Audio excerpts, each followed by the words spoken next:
Praise the lord. ఈరోజు దేవుని వాగ్దానం యెషయా గ్రంథం 35వ అధ్యాయం 7వ వచనం. ఎండిన భూమిలో నీటి బుగ్గలు పుట్టించును. ఆయన ఈరోజు మనకిస్తున్నటువంటి వాగ్దానం, ఎండిన భూమిలో నీటి బుగ్గలు పుట్టిస్తాను. ఒకవేళ ఈ వాగ్దానం వింటున్నటువంటి నీలో ఏ ఎండిన స్థితి ఉందో ఆయన నీటి బుగ్గలు పుట్టించేటువంటి దేవుడు.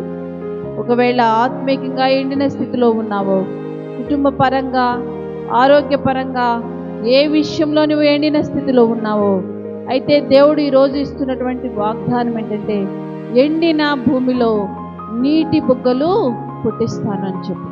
యెషయా గ్రంథం 44వ అధ్యాయం 3-4 వచనాలు కూడా మనం చూసినట్లయితే అక్కడ రాయబడి ఉండిద్ది, నేను దప్పిక గల వారి మీద నీళ్లను, ఎండిన భూమి మీద ప్రవాహ జలములను కుమ్మరించెదను. నీ సంతతి మీద నా ఆత్మను కుమ్మరించెదను. నీకు పుట్టిన వారినందరినీ నేను ఆశీర్వదించెదను. దప్పిక కలిగిన వారి మీద, ఎండిన భూమి మీద ఆయన మనకేం చేస్తున్నాడు అని అంటే, నీటి బుగ్గలను పుట్టిస్తున్నాడు. కీర్తనలో రాయబడి ఉండేది, దుప్పి నీటి వాగుల కొరకు దేవుని వాక్యం చెప్తుంది. ఎండిన భూమి లాంటి ఉన్న స్థితిలో ఉంటే ఆయన మనల్ని నీటి బుగ్గలు పుట్టించేటువంటి దేవుడు.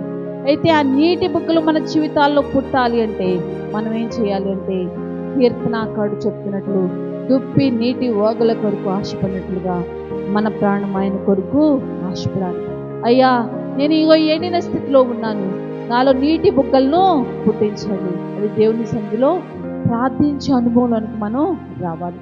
ఒకవేళ ఏ స్థితిలో నువ్వు ఎండిన స్థితిలో ఉన్నావో, ఏ పరిస్థితిలో నువ్వు ఎండిన స్థితిలో ఉన్నావో, ఈరోజు దేవునికి ఇస్తున్నటువంటి వాగ్దానం, నీటి బుగ్గలను పుట్టిస్తాను.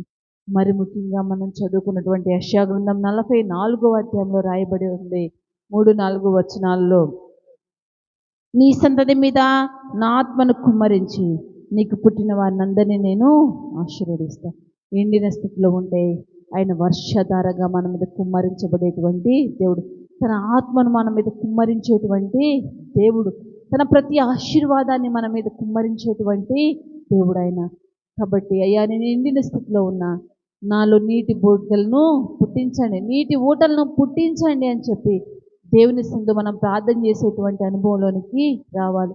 నువ్వు ఏ రకమైనటువంటి ఎండిన స్థితిలో ఉన్నా, ఆర్థికంగా ఎండిన స్థితిలో ఉన్నావా, అనారోగ్యపరంగా ఎండిన స్థితిలో ఉన్నావా, లేకపోతే ఆత్మీయంగా చచ్చిన స్థితిలో, లేదా ఎండిన స్థితిలో, నీటి ఊటలు లేనటువంటి స్థితిలో నువ్వు ఉన్నావేమో, దేవుడు ఈరోజు నీకు వాగ్దానం చేస్తున్నాడు, ఆయన నీటి బుగ్గలను పుట్టించేటువంటి దేవుడు.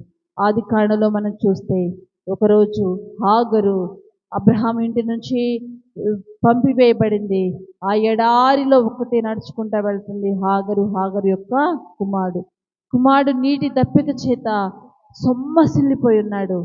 హాగరు ఇష్మాయేలు యొక్క మరణాన్ని నేను చూడలేను అని చెప్పి ఏం చేస్తుందంటే, ఒక చోట అతన్ని పడవేసి హాగరు దూరంగా వెళ్ళి ఏడుస్తూ ఉంటే దేవుడు అక్కడ ఒక నీటి బుగ్గను పుట్టించినట్లుగా మన వాక్యంలో చదువుతాం.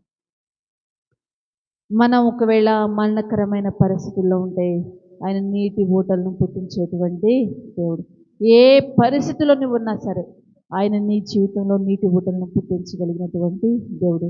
ఈరోజు ఆయన మనకిస్తున్నటువంటి వాగ్దానం ఏంటి అంటే, ఎండిన భూమిలో నీటి బుగ్గలు పుట్టించేటువంటి దేవుడు. దేవుని సన్నిధిలో అడుగుదాం, అయ్యా, నేను ఎండిన స్థితిలో ఉన్నా, నాకు నీటి బుగ్గలను పుట్టించండి.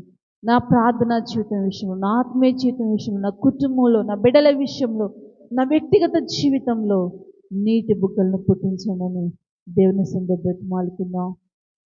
ఆయన మన ఎండిన స్థితిలో నీటి బుగ్గలను పుట్టించేటువంటి దేవుడు. ఆమేన్.